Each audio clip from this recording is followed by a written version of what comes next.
Welcome to the Business Over a Brew podcast, the show where we talk business with some of the Riverbend's most interesting and influential business leaders, all while enjoying a nice brew from the Great Rivers Tap and Grill inside the Best Western Premier Hotel in Alton. Today, our guest is Jason Brunaugh, the owner and president of Brunaugh Construction in Godfrey. We'll talk about his drive to provide the best quality for his clients and how family and athletics have played a key role in his success. So let's get to it. It's the Business Over a Brew podcast from the Great Rivers Tap and Grill.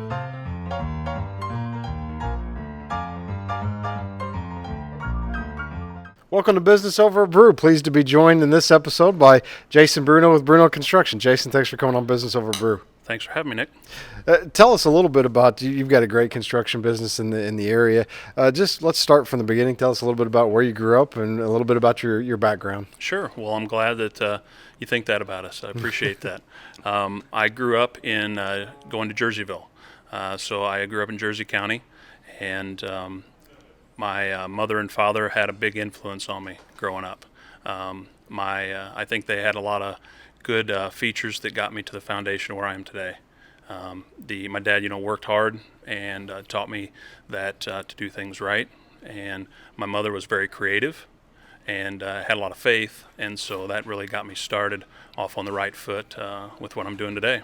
So you got kind of both sides of it, and that maybe both sides you need in the construction business, a little creativity, but the hard work as well. What did your dad do for a living? He worked for Widman Construction. Okay. And Widman Construction was a family business. Right. My grandfather started the business. And then my uncle took over for my grandfather, and my cousin Travis runs it today. And that's interesting now because that's actually where your new location is, right next door, essentially, right? Yeah, we actually are converting my grandfather's house into commercial space, which is attached to the business. So it's a good location for us. It's going to be a good permanent home. So you grew up in Jerseyville. Were you a good student in school? I was, National Honor Society and varsity basketball athlete. Okay, so better than me. Nobody ever asked me, so that's probably a good thing. So where'd you go after from high school? Where'd you go? I got a scholarship to play basketball. Okay. Went to Arkansas Tech University in Russellville, Arkansas. So I spent 2 years there before coming home. Did a semester at SIUE and then went right into construction. What was it like being a college athlete and trying to balance athletics with academics, and then probably being away from the first time? Sure, that's a challenge. It was. It was a job. You really are. They take all of your time. Everything that you're doing is usually planned and scheduled, even your off days. So a lot of learning time management. I think that's helpful today even. Because when you play high school basketball, certainly there's a commitment there and there's an effort, but college is a whole other story in terms of just being a year-round sport. Loved basketball. It was my life in high school. That's all I wanted to do. That's the reason why I went to college. I probably would have stayed if they'd had a major that was better suited for me. But I went to play basketball. I loved the sport. Right. So came back from Arkansas, and then what? Tried a semester at school, and without playing any sports, that was tough. So I went part-time at SIUE while I started working in a subdivision in Godfrey. So Mike Wickenhauser used to build homes in Summerfield subdivision off Pierce Lane. So that was kind of your introduction, or were you? It was. Obviously, you probably had a little bit of introduction to it growing up. It was my introduction to building homes. I was always around construction. Right. Every summer, I usually worked for the family business and spent time on the job sites with my dad. But my first introduction to building homes and that type of construction was Summerfield subdivision. So a couple questions based on that. What would your dad have you do around the job sites? Usually he'd put me with one of the laborers. So I was he ran projects for the bike trail to Grafton. Okay. And also the extension on the Beltline to Broadway. So when the overpass on Albee was the first day on the job, and I was there that summer when they were building the overpasses and that. And so he'd put me with a laborer, usually the grunt work, and he probably did that so I would want to go do something else in my life. Didn't work though, did it? It didn't. No, I always loved construction. Yeah. So then, when you were working in Godfrey and with Wickenhauser, what were some of your roles there? I started as a cleanup guy because it was just summer work. Right. And I remember the foreman at the time, he said, "Do you want to do this your whole life, or are you just here for the summer?" And I said, "Oh, I'm just here for the summer." And I ended up staying full time. And he said, "Good, you don't want to do this. You don't want to Exactly. be like me." And He wanted to know if he needed to train me or not. Right. Yeah. But I ended up staying with Mike for at least 3 years and got into finished carpentry. And then from that point, I got a job offer at Jun Construction. Okay. And what'd you do for John? Jun Construction, I started as kind of a project manager apprentice. I worked under PJ Jun mostly. And so they were looking for a younger guy that they could train the way that they wanted. And it was a great opportunity. It gave me the ability to do what I'm doing today. So what led to the decision? Has running your own business always been something you kind of grew up with that? So has that always been an aspiration of yours? I think so. I don't like admitting this, but the last college course I took was a night course in business marketing, and they talked about being an entrepreneur. And he talked about that most entrepreneurs, but entrepreneurs don't necessarily. It's not based on their schooling. It's based on their inner drive. Right. And so, growing up with my grandfather and my uncle running a business and being very successful at it gave me a lot of good goals to set for myself, and really what I'm shooting for today. So take us back to day one. You've made the decision to start your own business. What's day one like? I worked for Jun Construction for 13 years, and I was happy there. And I just got to a point that I couldn't go any further in the company, not being a family member or an owner of the business. Right. And so you have to make that choice when I got to that stage that there was no more real growth opportunity there for me. I left on good terms and still have a great relationship with the Juns, and they're a great company. But day one was exciting and scary all in one. Right.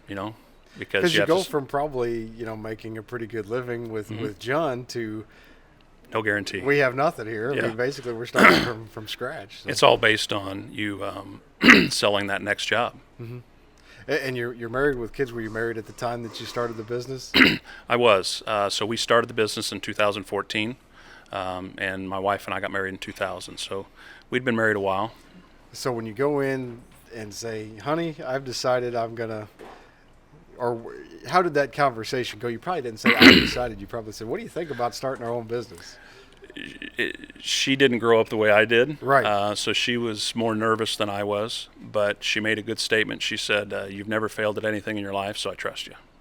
Oh, that's good. That's nice to have that support behind It is. you. And, Yep. and when you're starting off in the business, to know you've got somebody in your corner, and also to have some success to fall back on. So Definitely helpful to have support, and my family and still to this day, PJ Jun has been a great mentor and a great support system with anything I need.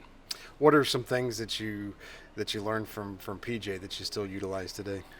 A lot. He was very open when I worked there. He didn't just treat me like an employee. They allowed me to be part of a lot of decision making and seeing how a company is run. On the financial side, I'd say that's very important.